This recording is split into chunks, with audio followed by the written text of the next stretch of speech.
2024 లేదా 25లో డిగ్రీ లేదా బీటెక్ చదివారా? సాఫ్ట్‌వేర్ జాబ్ కోసం ఎదురు చూస్తున్నారా? అయితే కోడ్ జ్ఞాన్ 100 డేస్ కోర్సులో చేరండి, జాబ్ సాధించండి. Welcome to Suman TV. నేను మీ సుమన్ టీవీ. 12 ఏళ్లుగా ఒకే ఇంట్లో రెంట్‌కుండి దాని తర్వాత గనక వాటి మీద మాకు రైట్స్ ఉన్నాయని చెప్పేసి మనం మాట్లాడడానికి చట్టాలు అసలు అటువంటికి ఏం చెప్తున్నాయి? అండ్ అది ఓన్ హౌస్ అయిపోయేటువంటి అవకాశం ఉంటుందా? ఈరోజు మనతో పాటు ప్రముఖ అడ్వకేట్ అలగరి రవీంద్రనాథ్ గారు ఉన్నారు. అది వారి మాట్లాడి తెలుసుకుందాం. నమస్కారం సార్.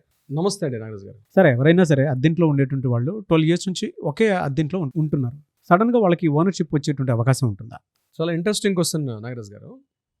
ఇక్కడ 12 ఇయర్స్ పాటు ఒకే ఇంట్లో అద్దెకుంటూ ఆఫ్టర్ 12 ఇయర్స్ తర్వాత ఆ ప్రాపర్టీ మీద యాజమాన్యపు హక్కులు అంటే ప్రాపర్టీ ఓనర్షిప్ రైట్స్ వస్తాయా రావా అన్నది చాలా అపోహ ఉంది చాలామందిలో. చాలామంది ఏమనుకుంటుంటారంటే చట్టం చెప్తోంది కదా 12 ఇయర్స్ పాటు ఒకే ప్రాపర్టీలో ఉన్నట్లయితే అది మా ప్రాపర్టీ అయిపోతుంది. అది హౌస్ కావచ్చు, అపార్ట్మెంట్లో ఫ్లాట్ అయినా, ఓపెన్ సైట్లోనైనా, కమర్షియల్ కాంప్లెక్స్ అయినా, దేంట్లోనైనా కంటిన్యూ వితౌట్ ఎనీ బ్రేక్ లేకుండా కంటిన్యూగా 12 ఇయర్స్ పాటు ఉంటే ఆ ప్రాపర్టీకి ఓనర్షిప్ రైట్స్ వస్తాయా రాదా అన్నది చాలామంది ఏమనుకుంటుంటే చట్టం చెప్తుంది కదండి 12 ఇయర్స్ పాటు ఖచ్చితంగా మేము ఓనర్ అయిపోతాం అనుకుంటారు.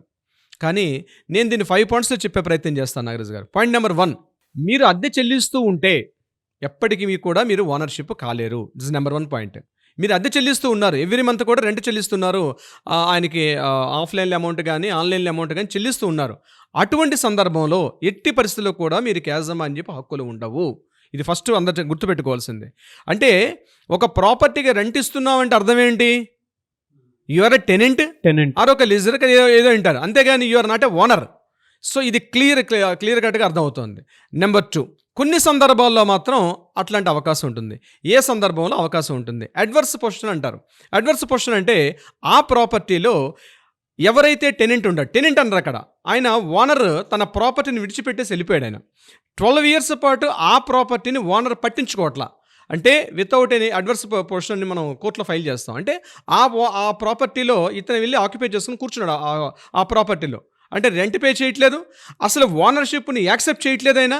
అది ఇండ్లైనా, స్థలమైనా, వ్యవసాయ భూమి అయినా, అపార్ట్మెంట్లో ఫ్లాట్ అయినా, ఏదైనా సరే వితౌట్ రెంట్ పే చేయట్లేదు, ఒక పవర్ బిల్ కట్టట్లేదు, మెయింటెనెన్స్ కట్టట్లేదు, ఓనర్కి దీనికి సంబంధం లేదు.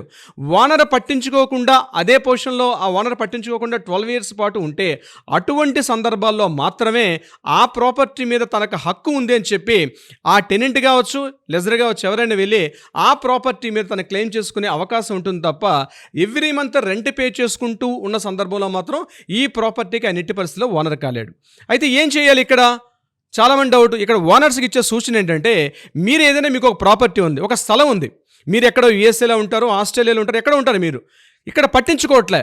అందుకనే పట్టించుకోమని చెప్తున్నాను. ప్రతి ఒక్కరు కూడా ఒక ఓపెన్ ల్యాండే కావచ్చు, ఆ ఓపెన్ ల్యాండ్ పట్టించుకోకుండా ఉన్నారు. మీరు ఎవరో వెళ్ళి అక్కడ చిన్న షెడ్ వేశారు, లేదా ఆక్యుపై చేశారు. ఒక రోడ్ సైడ్ ఉన్నట్లయితే ఒక దాబా లాగా వేసుకుని కూర్చున్నారు. మీరు పట్టించుకోవట్లా, ఎవరున్నారో ఏంటో పొజిషన్ తెలుసుకోవట్లేదు, ఆ పొజిషన్లో మీరు లేరు. ఆయన ఆక్యుపై చేసుకుంటూ కూర్చున్నాడు అంటే మీ ఓనర్షిప్ని యాక్సెప్టెన్స్ ఇవ్వట్లేదు. సో డెఫినెట్గా ఆయన అడ్వర్స్ పొజిషన్ తీసేసుకొని 12 ఇయర్స్ తర్వాత ఈ ప్రాపర్టీలో ఉన్నాను కాబట్టి ఈ ప్రాపర్టీ నాది అని చెప్పి ఆయన కోర్టుకి వెళ్ళే అవకాశం కూడా ఉంటుంది. అటువంటి సందర్భాల్లో కోర్టులు కూడా యాక్సెప్టెన్స్ ఇస్తాయి. బట్ అక్కడ కూడా ఈ 12 ఇయర్స్ పాటు కంటిన్యూటీలో ఆయన ఉన్నట్టుగా డెఫినెట్గా అక్కడ ప్రూవ్ చేయాల్సిన అవసరం కూడా ఉంటుంది. అంటే ఓనర్స్ ఏం చేయాలి? ఎప్పటికప్పుడు తనకు ఉన్నటువంటి ప్రాపర్టీ, అది ఓపెన్ ఫ్లాట్ అయినా, అపార్ట్మెంట్లో ఫ్లాట్ అయినా, ఇప్పుడు నేను చెప్పినట్టుగా కమర్షియల్ కాంప్లెక్స్ అయినా, అందులో ఉన్న తన ప్రాపర్టీ మీద ఎప్పటికప్పుడు ఒక రకమైన ఒక అబ్జర్వేషన్లో ఉండాలి. ఎవరైనా ఉన్నారా, ఎవరు పోతున్నారని చెప్పి. అందుకే రీసెంట్గా మనకి హైదరాబాద్ లాంటి ఈ కార్పొరేట్ సిటీస్లో ఏమవుతున్నాయంటే ఎస్పెషల్లీ వీటిని ఆర్గనైజ్ చేయడం కోసం అని చెప్పి కొన్ని ఏజెంట్స్ కూడా పనిచేస్తున్నారు, కొన్ని వింగ్స్ పనిచేస్తున్నాయి. అంటే మీ ప్రాపర్టీ ఎక్కడుంది, మీ ప్రాపర్టీని మేము ప్రొటెక్ట్ చేస్తూ ఉంటాం అని చెప్పి కొన్ని సంస్థలు కూడా వచ్చాయి. ఇలాంటి రావాలని మనం కూడా ఊహించుకుందాం. ఎందుకంటే ఒకప్పటిలో అది పరిస్థితి కాదు. ఈరోజు ఎక్కడెక్కడికో వెళ్ళిపోయారు అందరూ కూడా.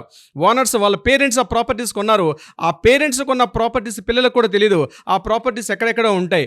సో దీనివల్ల విలువైన స్థలాలు కూడా అన్యాక్రాంతం అయ్యే అవకాశం కూడా ఉంటుంది.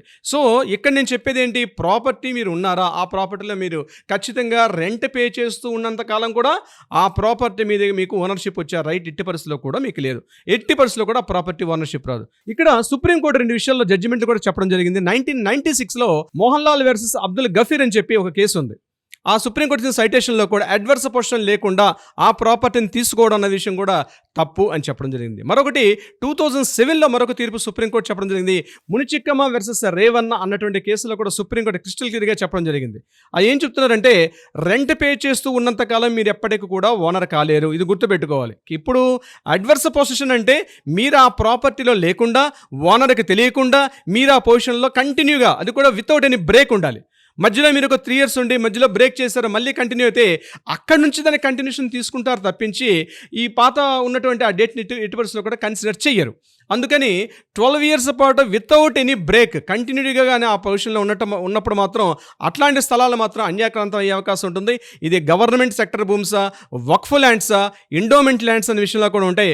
But endowment lands, Waqf land విషయానికి వచ్చేసరికల్లా ఆ రూల్స్ అండ్ రెగ్యులేషన్స్ వేరే ఉంటాయి. ఎందుకంటే కొన్ని సందర్భాల్లో వక్ఫ్ ల్యాండ్స్, ఎండోమెంట్ ల్యాండ్స్ ఎక్కడెక్కడ ఉంటాయో కూడా తెలియదు.